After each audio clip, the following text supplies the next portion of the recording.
Morning, guys. I'm gonna do a how-to. You know, I'm not gonna like get close-ups and all that, but I'm gonna tell you how to do it. How's that? I think most of you guys out there are pretty hands-on, and you can handle a lot of stuff on your own without a lot of guidance. I think most people that watch my channel are tuned in, they're turned on, they're switched on. You know, they're not dumb, in other words. I think most people watch this channel are not dumb. Get a lot of intelligent people listening to what I say, I suppose. Now that I've got done throwing a lot of compliments your way, remember to subscribe to the channel and like if you would, because it does help the channel. Now, what are we doing today? So, I'm going to show you how to make a better military scarf. So, in general, these military scarves, they're really nice. They insulate really well. People will probably look at them and say, "Oh, that's nothing. That isn't anything." But I'm here to help you out a little bit too. See, the thing about these military scarves is that they're very short. You know, they're like 50 to 55 inches, somewhere in there, and about around 8-9 inches wide. And it's one tube. It's a tube, okay? I suppose if you had a skinny neck, you know, you might, skinny neck and a skinny head, you might be able to pull this over your head, but I wouldn't recommend it. Now, you will see a white tag in here. It'll say scarf, neckwear, wool, olive green, 208, etc. And the NSN number there, which is 8440-00823-7520. Now, these are 100% wool scarves.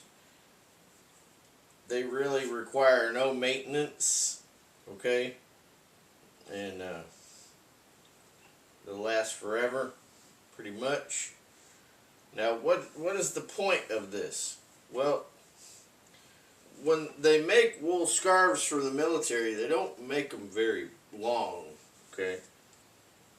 Now, that's for a couple of reasons. They want to just give you the minimum that they feel that you can get by with and still live.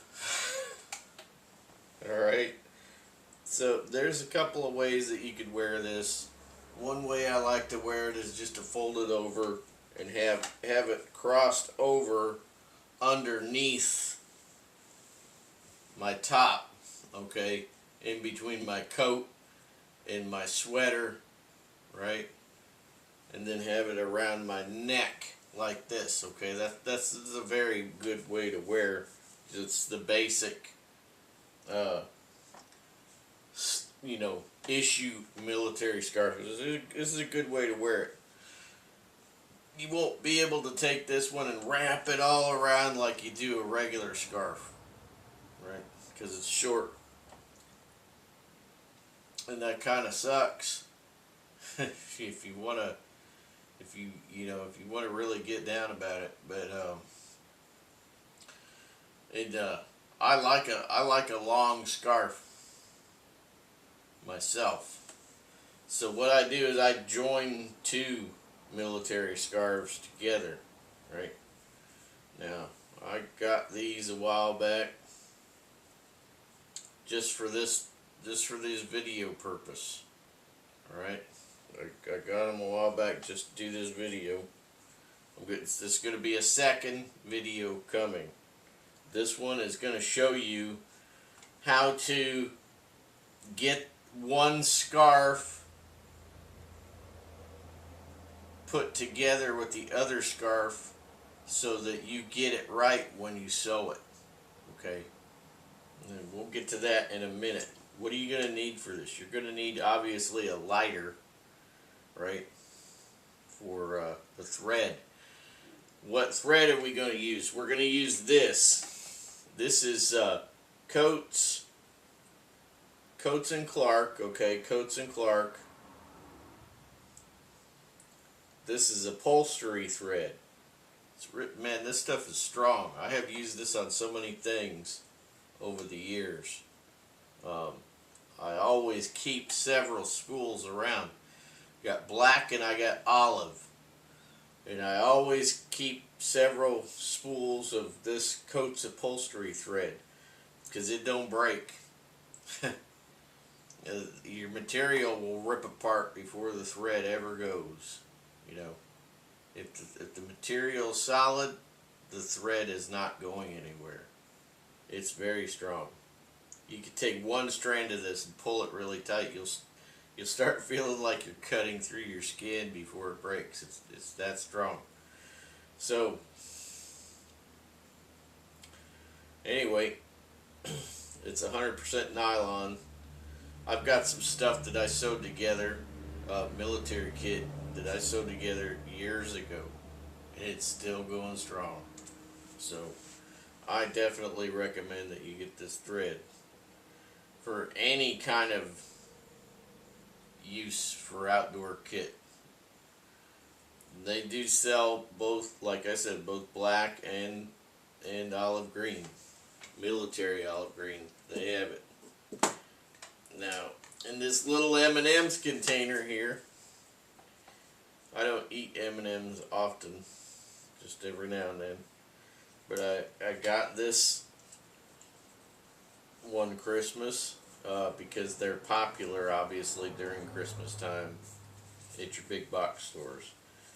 I just saw it. It's got the fold over cap, and I just took a piece of electrical tape and put it over the top, and I got a little fold over tab over here. So what this does is make sure that my cap does not come undone, and I keep my needles in there, right, that I'm using around the house or whatever. You know, you could also throw this in your rucksack up in the lid there if you want. Okay, keep your sewing kit there. So you want your needle. I like to have a needle that's not real thin and not too thick. But the thing is I like to have a large eye on it, so I'm not screwing around. If I'm in the field and I got to get something sewed, I don't want to be messing around with the small hole on the needle. I want a larger hole there so I could just get that thing through there and get moving. Now,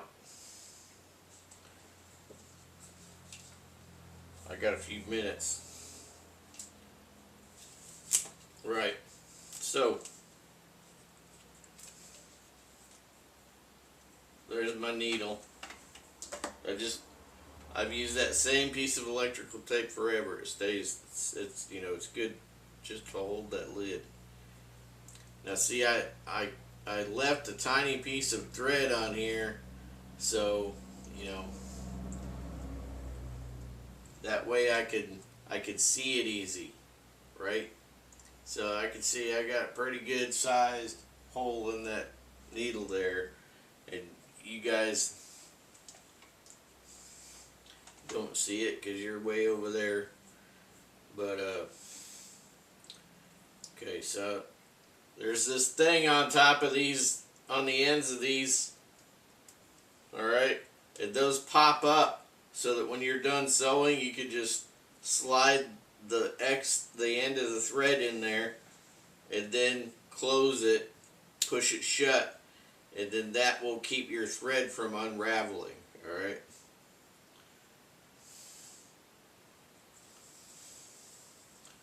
Now, what I'm gonna do is I'm gonna get a piece out here, and I'm gonna go about 3 feet long or so. Now I use these. These are industrial scissors. These are Milwaukee. These are shop scissors, basically. I just cut that sucker off. And I'm going to show you how to do this. So just, you know, even a caveman could do it, you know. So anyway, this thread is pretty thick, but that's why you want the big hole, so you can do the job.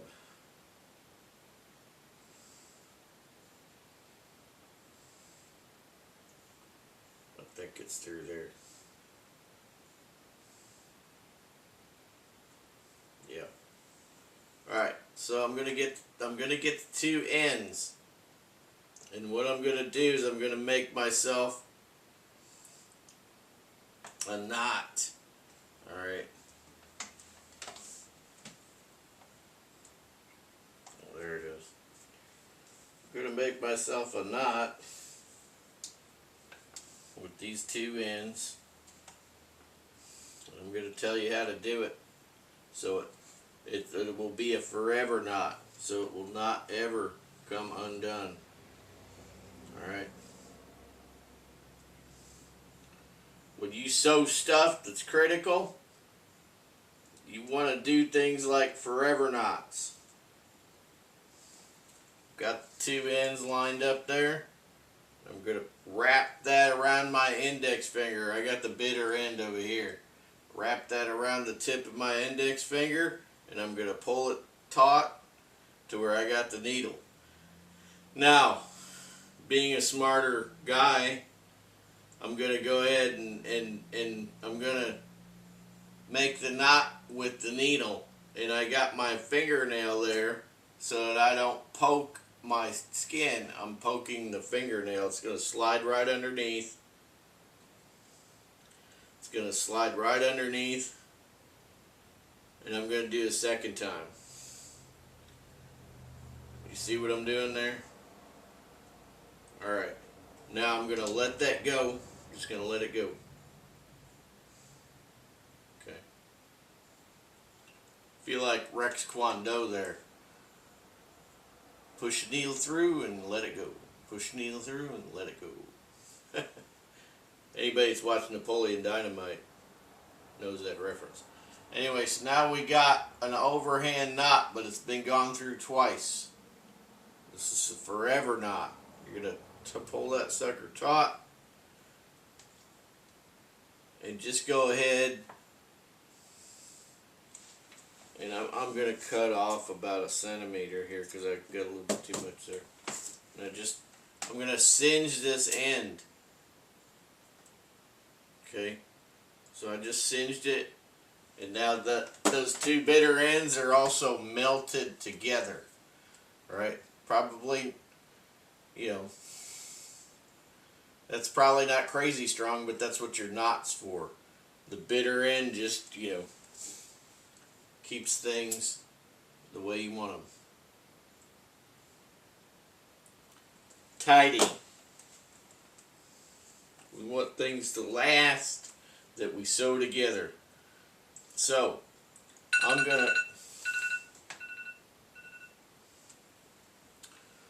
pretend I'm sewing something here. We're gonna do a pretend because you can't see me anyway. So now our coats upholstery thread is ready to go. This is one continuous loop now. Now, when we sew this scarves together, I'm going to make this 3 videos actually. When we sew these two scarves together, you could use a blanket stitch, or you can use a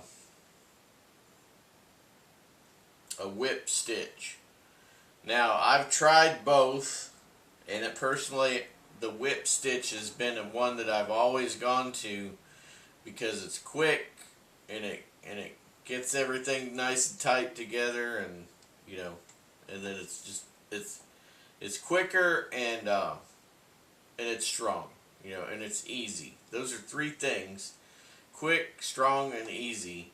Those are three things that any soldier needs, right? Quick, strong, and easy. Now the thing is that we're going to go ahead and show you what to do. Now what I am going to do is I'm going to go ahead and take this needle. Now what I want to do is I want to put it through. I want to put it through the two pieces that I'm going to start sewing on. Okay, I'm going to put it through. Okay, so I've got it there and I'm going through, and then I'm going to pull it most of the way through. So now I've got about an inch that has not gone through the two pieces of material. And so I'm going to bring it back, and I'm going to go and I'm going to make this girth hitch. Okay, this will girth hitch. I'm going to pretend my fingers are material. So that will girth hitch, okay, the two pieces of material, and now I'm going to start my whip stitch from there. Okay, whip stitch makes it easy, and it's also pretty quick. So what I'm going to do is I'm going to bring my thread down here. I'm not flipping you off. Alright, so now I'm going to start my whip stitch. What a whip stitch is where, okay, now we're through, right? So now we want to go through the material again and go around, okay?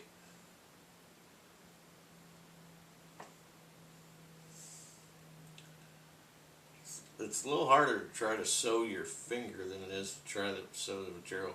Anyway, we went through, and now we're going around, and now we're going to push through the material again, and then we're going to go around.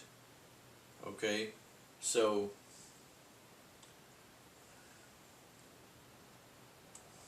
I'm just going to do this a few times, and then I'm going to show you on camera.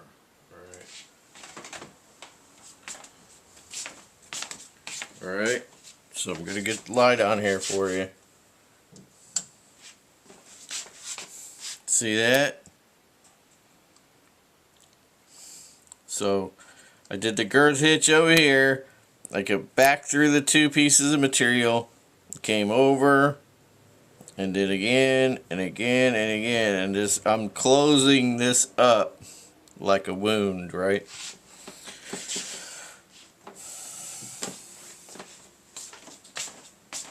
And that's what I am going to do here. I'll come back with one more video because I want to show you how to get this together.